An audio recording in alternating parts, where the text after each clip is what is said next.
Chapter 22, Persepolis. Squealing at Persepolis. The Persians who had fled from the pass made a final brave stand outside Persepolis, but they had very few men left, and after Alexander's speech, our herd was wild. We soon sent their ghosts whirling across the plain, and the city, which had no high walls to keep us out, was ours. Alexander led the guard straight to King Darius's summer palace, which was even bigger than the one at Susa. We trotted up the steps and through a forest of huge, glittering columns. Leaning over my neck to pass through the doorways, Alexander tore down curtains with his sword and rode me across the marble floors and soft Persian carpets. Everywhere, statues of monsters glared at us, and strange creatures stared from the hangings on the walls. Slaves screamed and fled. I flared my nostrils, looking for charm, but none of the women in their filmy dresses and tinkling jewelry smelled like spring grass. Finally, we came to a huge room containing a plain white bowl of flickering fire, where Alexander let me clop to a halt. He sat, panting on my cloth, his sword drooping from his hand, and stared at the fire. The flames reflected in his eyes. His mane stuck to his forehead with sweat, and he had smears of blood on his face. Two priests ran out of the shadows and cursed at him. They said he had defiled their holy city with his barbarian filth. It's true we were dirty, but we had marched all the way from Susa and fought 2 battles in the mountains on the way. Perdiccas and Leonidas dismounted, seized the priests, and dragged them away from the king. Apollo and Borealis wandered off between the columns, nosing around for hay. They didn't find any, though.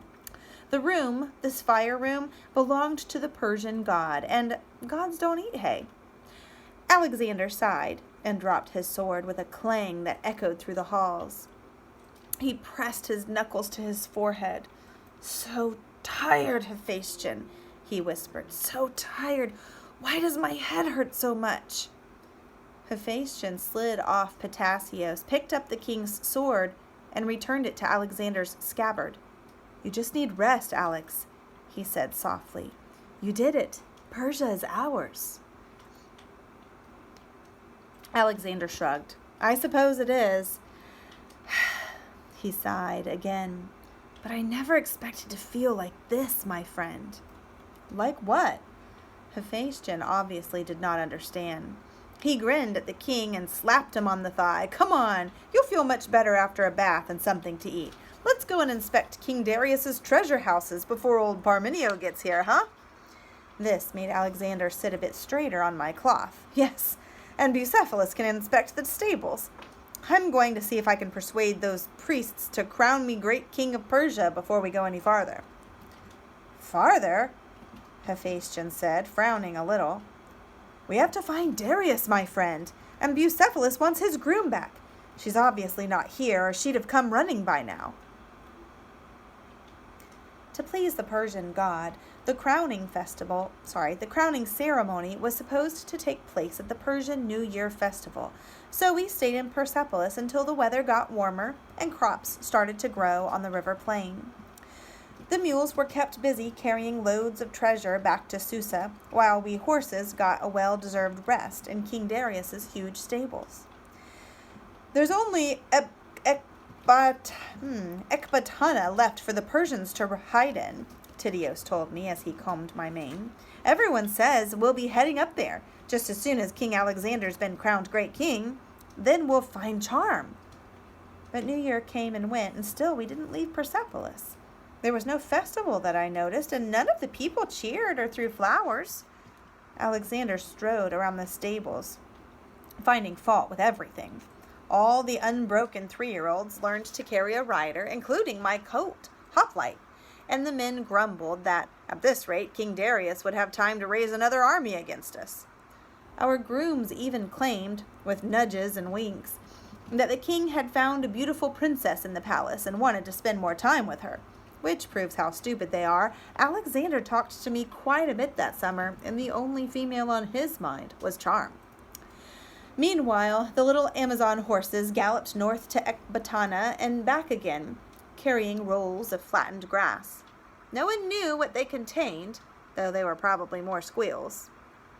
If you ask me, it was obvious why we were waiting. If members of a dominated herd refused to obey you, like the Persian priests when they refused to crown Alexander, then you need to show them who's boss before they can cause trouble.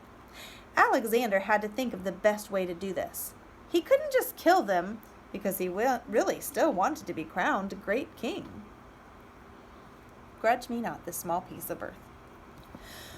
One morning, very early before our grooms were awake, I catch a familiar scent. I scramble to my feet, disturbed by the memories it brings. It is Prince Arcas. I haven't seen him since before the battle at the Persian gates, when Alexander ordered him locked in a lion cage. He has grown a bit taller, but his face is thinner, and he has deeper shadows under his eyes. He walks tensely, surrounded by the guard. The men are all wearing their armor. Alexander looks grim and has a dagger thrust through his belt. Perida trots at his heels. I whinny a welcome, confused by the armor. Arcas isn't old enough to fight. It'd be like taking 3-year-old hoplite into battle. Arcas has no weapon, though.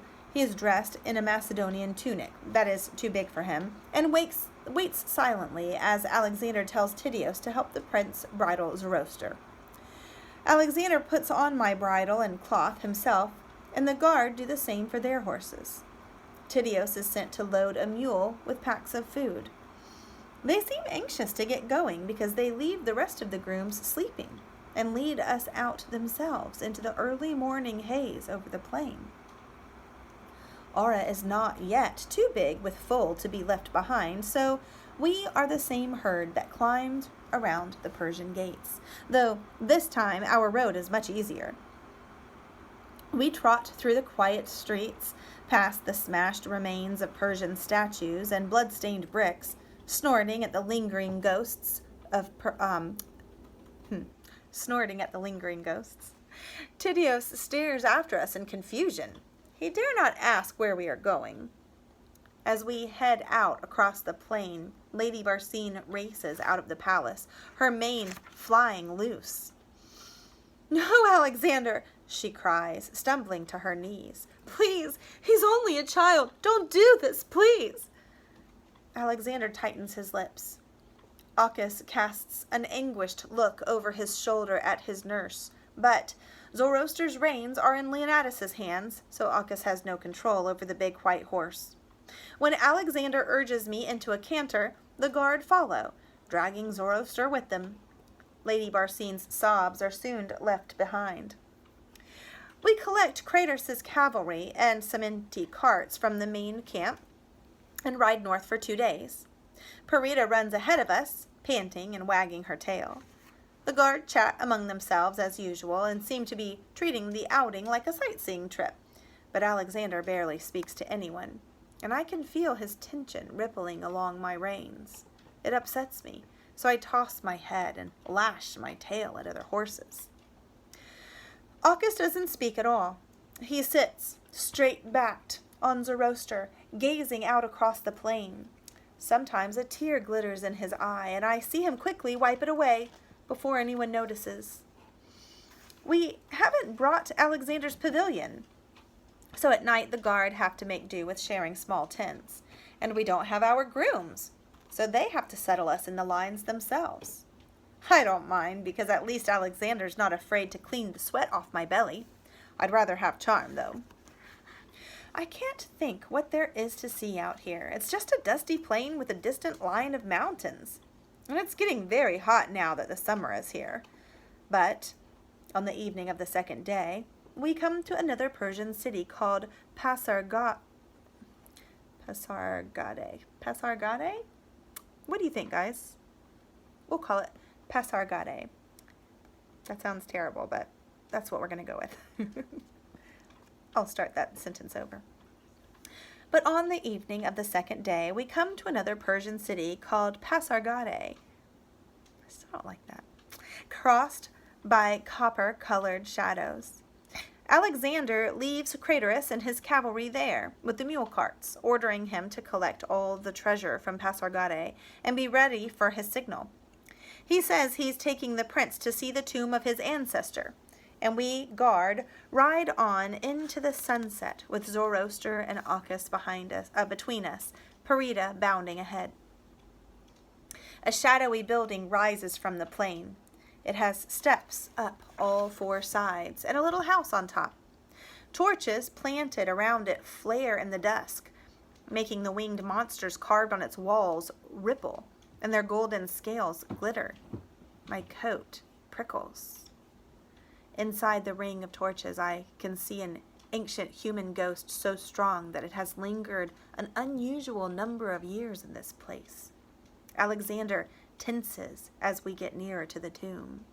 He halts me and squints into the shadows as if he, too, can see the ghost. All the guard fall silent. Acchus clutches Zoroaster's mane with tight fingers and stares at the torches. Hephaestion rides Patassios up beside me and whispers, "The boy's terrified, Alex. Don't you think you should tell him why you brought him here?"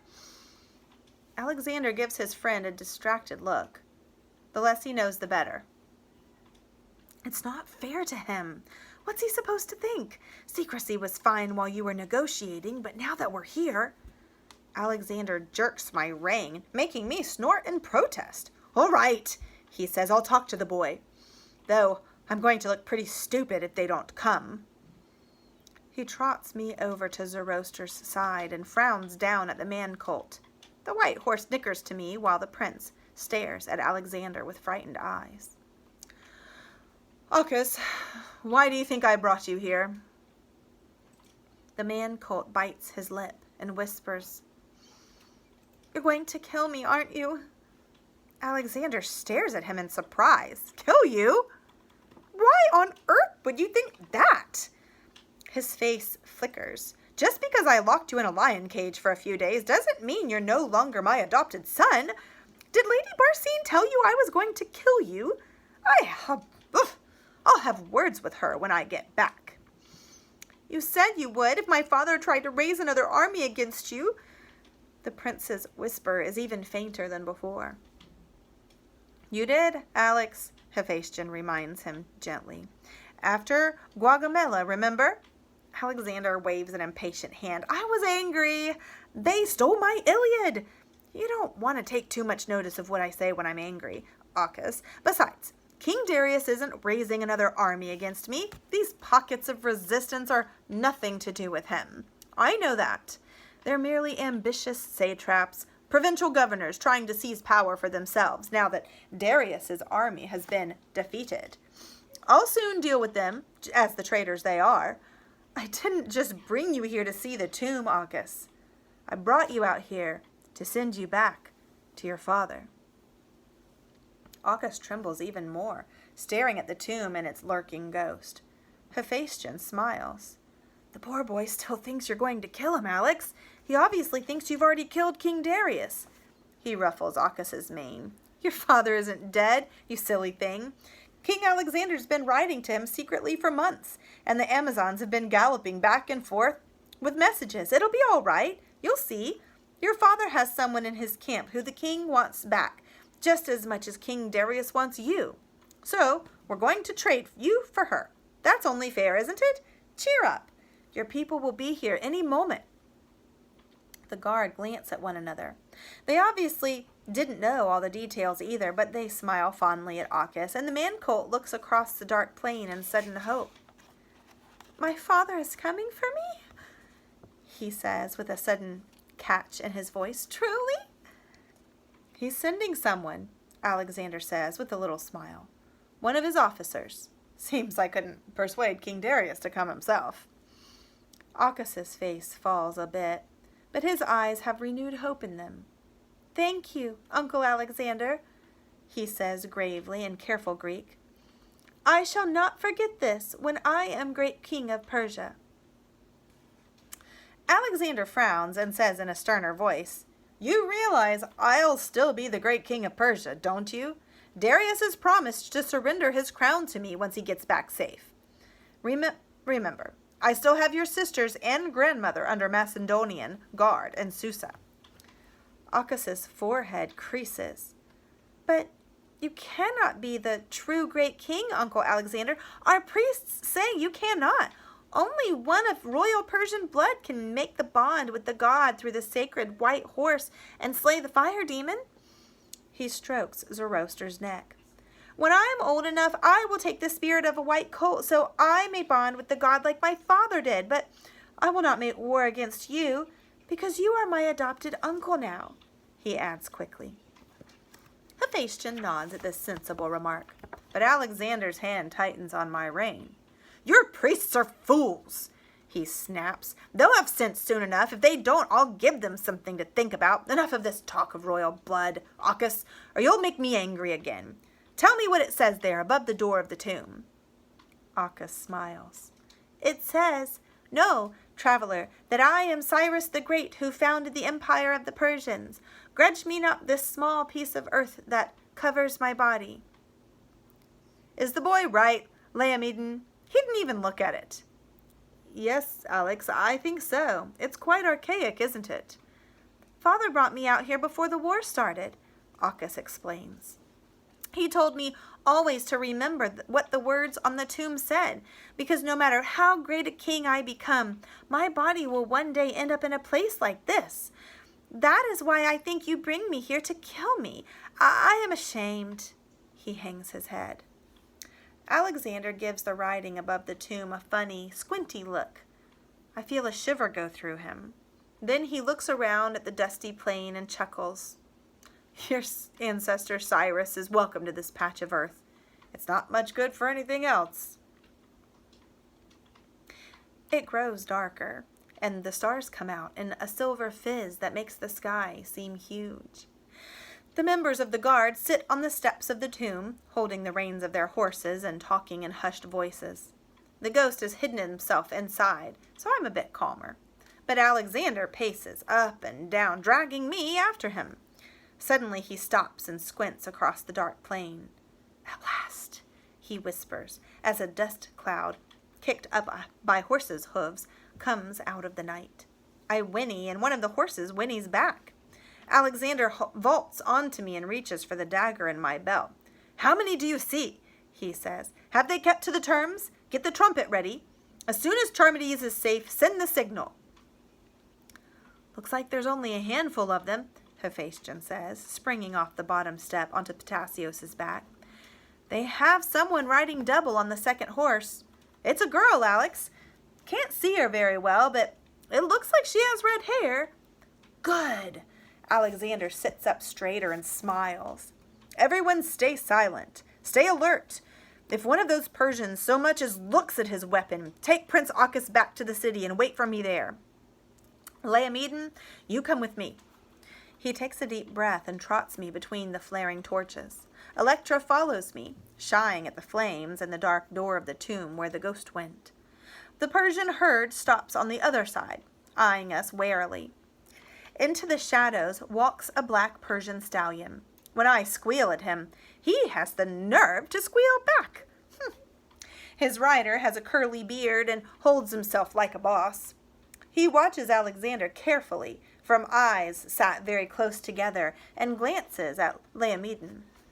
He says something in Persian, which Laomedon translates. He says he's Bessus, the great king satrap in Bactria. He says it's good to meet the demon king Iskander at last, but you were supposed to come to this meeting alone. Laomedon doesn't use the Persian's tone. Laomedon doesn't use the Persian's tone, which sounded like squealing to me. This is my interpreter, Alexander snaps. Where's my groom? I want to see her. Laomedon translates this, and the Persian smiles. She's ready to return to you, but first I bring my interpreter also, in case of tricks. He lifts a hand, and a small brown mare trots across from the Persian herd to join us. Her rider sits awkwardly on her cloth with one leg stuck out to the side. His smell makes me rear up and snap my teeth in fury. It is my enemy. Laomedon stares at the newcomer. Alex, isn't it Alexander goes for his dagger, but the horsemaster is careful to keep his mare behind Bessus, and we cannot reach him without first doing battle with the Persian boss. Alexander grinds his teeth in frustration. "Traitor!" he hisses. "You're going to pay for what you've done." "Alexander," the horsemaster says, baring his teeth in return, "you do well to remember you're a long way from home, and I doubt that brute of a horse you insist on riding will last the journey back to Macedonia. How old is he now, 25, 26? You once dismissed me for obeying your father's orders. Do you blame me for finding alternative employment?" Bessus watches this exchange, his little eyes sly. "You've done more than enough to make up for it. You made a mistake coming here. You won't escape this time." Alexander's hand tightens on his dagger. "Alex," Laomedon whispers, his voice tense, "I think there are more Persians out there. We're too exposed in this place. Let's make it quick, huh?" Alexander squints at the dark plain. "Let's get this over with," he says to Bessus in a rough tone. Laomedon translates, and Bessus says, "First you send King Darius's son across to my men." "Both together," Alexander snaps. "No tricks.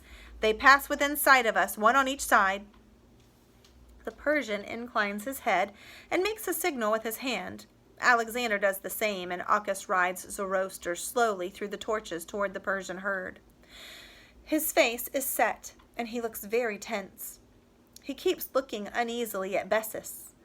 On my blind side, so I can't see her very well, the girl with the red hair slides off the Persian horse and walks toward us. She's about the same size as Charm, and in her long, dusty cloak in the dark she looks the same, but she doesn't smell anything like my favorite groom. She smells of burned bread and seems very frightened. I stamp my foot, squeal at the horsemaster, and give the black stallion a nip on the nose. He nips me back. Our riders haul on our reins to separate us. Alexander squints at the girl in the cloak, his heart beating hard and fast. Bessus smiles through his thick beard at Acchus. Laomedon whispers, "She looks unharmed, Alex, though it's difficult to tell for sure under that coat. Do you want me to check?" "No," Alexander says. "Secure the traitor first." With a flick of the hand, he signals the guard to arrest the horsemaster. The horsemaster draws a long knife he was hiding under his robe and flings it at Alexander. At the same time, Bessus wheels his black stallion and seizes Zoroaster's reins. Acchus gives a little gasp and screams, "Uncle Alexander, this man not take me back to father. He bade me in help." Bessus growls something at the prince in Persian, and both horses break into a gallop.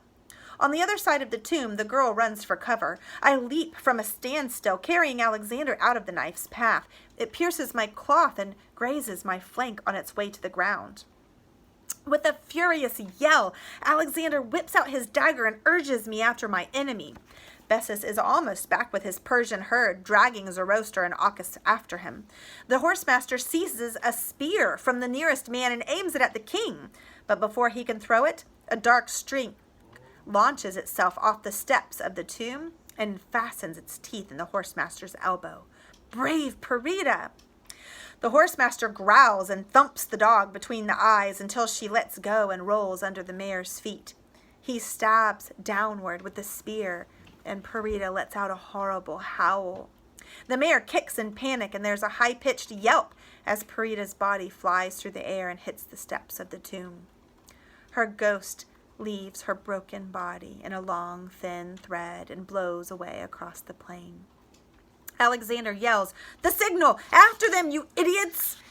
Our trumpet blares into the night. The Persians have split into two groups, one following the horsemaster, the other surrounding Bessus and the prince.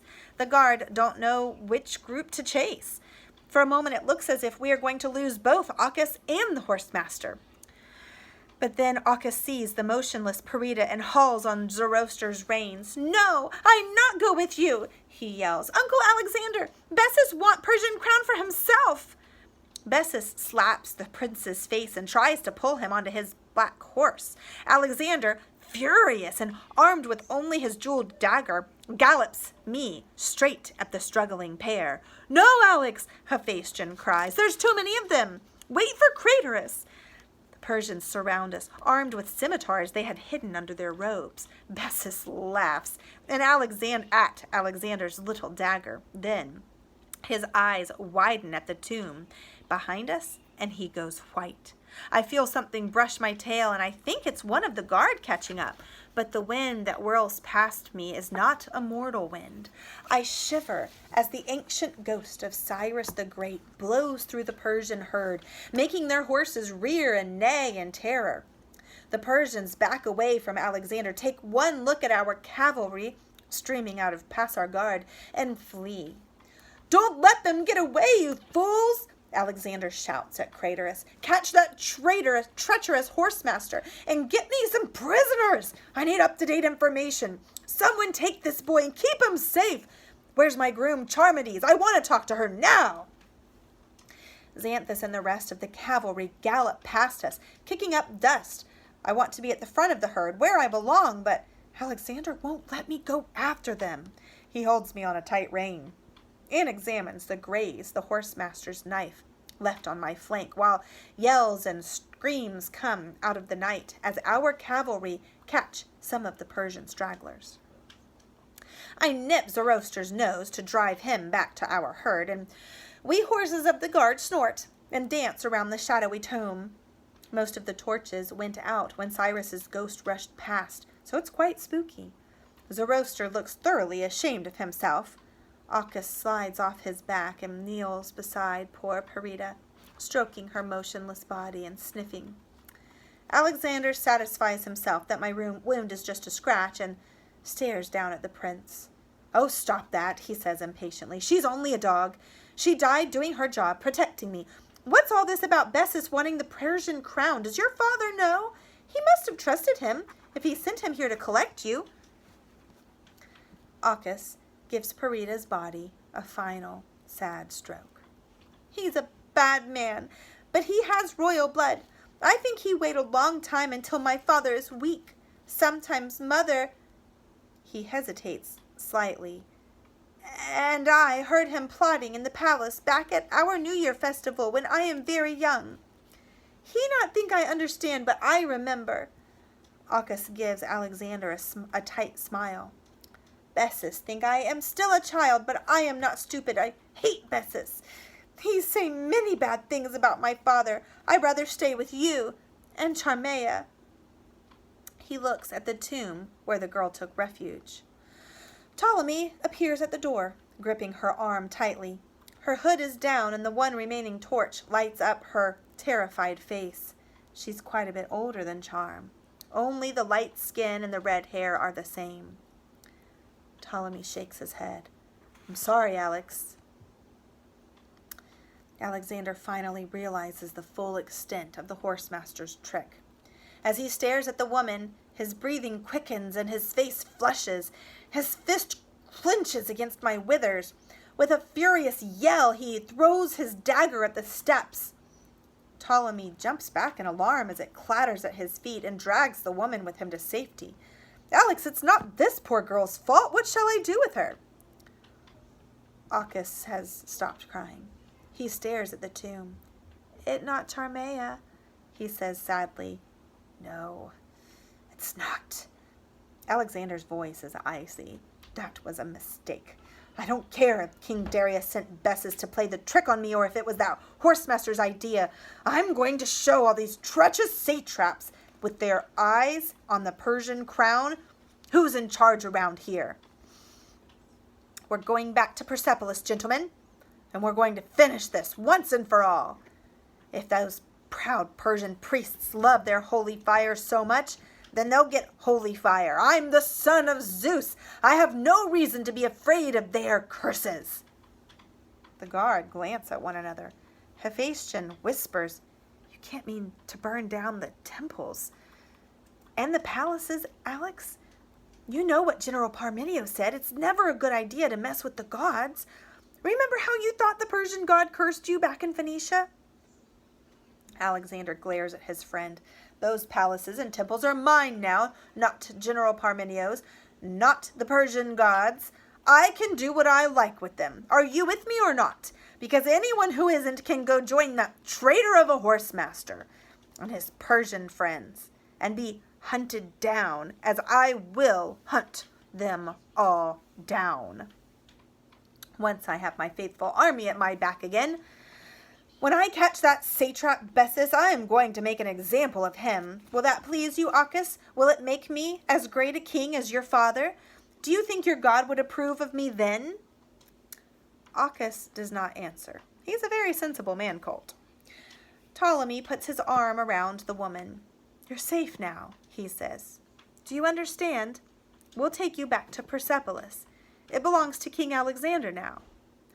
The woman breaks free, runs down the steps, and falls to her knees before Alexander in a mess of hair and filthy cloak. I'm sorry, King Alexander. They said I had to do it or they'd kill me. I didn't know why. I swear I'll tell you all I know. We hear things in the harems. Maybe I can help you find your girl. She looks up, her eyes fierce. I only ask that you let me be there when you burn the palace. I want to pay the Persians back for everything they've done. I was a little girl when they captured me. Now I am nothing. Their God's curse can't do anything worse to me than they've already done. Alexander frowns down at her. Some of the fury trickles out of him. What's your name? He asks. Thais, your majesty, from Athens.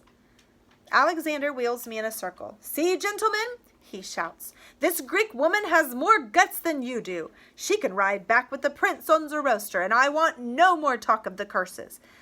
Let's leave this tomb before all our bones rest here with those of Cyrus the Great. While the guard boosts the woman and Acchus up onto Zoroaster's back, Alexander lifts Perida and lays her over my withers. I turn my head to snort at her, but her smell is fading fast, and she will never nip my heels again. Alexander rests his hand on her blood-stained coat and stares across the dark plain. He whispers so quietly, only I hear. Oh, Perida, am I going to lose all those I love out here in Persia? I nudge him with my nose to remind him that I am wounded and need my groom. A dead dog is sad, but not as sad as a dead horse. Dominating Persepolis. When we got back to Persepolis, Alexander left us in the camp outside the city and ordered that all the other horses from the royal stables, down to the smallest foals, be brought out to join us. Then he held a big party in his pavilion with plenty of magic for the men to drink. Tydeus bathed my wound with a tight expression, muttering under his breath about Alexander taking too many risks.